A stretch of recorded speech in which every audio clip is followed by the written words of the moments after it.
మాజీ మంత్రి అమర్నాథ్ రెడ్డి గారు ఉన్నారు. అమర్నాథ్ రెడ్డి గారు, మొదట మీ జిల్లా నుంచి మొదలయ్యి ఒక ఉప్పెనలా సాగి చివరికి విజయనగరం జిల్లాలో ఈరోజు ఇలా ముగుస్తుంది. సో మీరు అనుకున్న లక్ష్యాలను రీచ్ అవ్వగలిగారు? ఖచ్చితంగా రీచ్ అవ్వగలిగాం.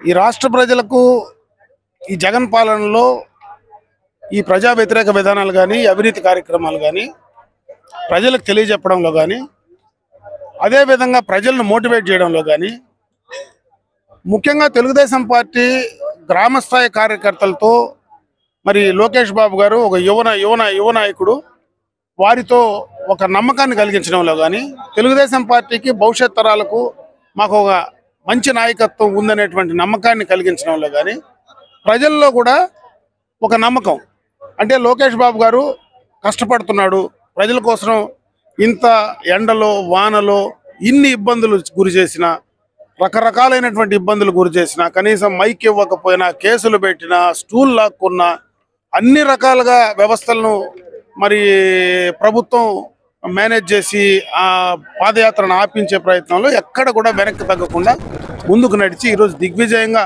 ఆ కార్యక్రమాన్ని పూర్తి చేసుకుని, ఏదైతే జనవరి 27వ తేదీన మొదలుపెట్టిన కార్యక్రమం డిసెంబర్ 20న ముగింపు చేసేటువంటి కార్యక్రమం తీసుకోవడం జరిగింది. మీరు ఈ వర్గాలన్నింటికీ భరోసా ఇవ్వగలిగారు అనుకుంటున్నారా ఈ పాదయాత్ర ద్వారా? ఖచ్చితంగా అన్ని కులాలు వర్గాలతో కూడా వాళ్ళ సమస్యల గురించి కూడా మాట్లాడడం జరిగింది. అక్కడికక్కడ వాళ్ళకు ఆ వర్గాలకు ఆ కులాల మధ్య ఏమో ఇబ్బందులు ఉన్నాయి, ఏ రకంగా రేపు వాళ్ళ సమస్యలు తీర్చాలా, రేపు తెలుగుదేశం ప్రభుత్వం అధికారంలోకి వచ్చిన తర్వాత వాళ్ళని ఏ రకంగా మనం చేయాలనే దానిపై ఒక భరోసా కూడా ఇవ్వడం జరిగింది. ముఖ్యంగా యువకులకు ఒక నమ్మకాన్ని కలిగించే ప్రయత్నం మాత్రం బ్రహ్మాండంగా చేశారు.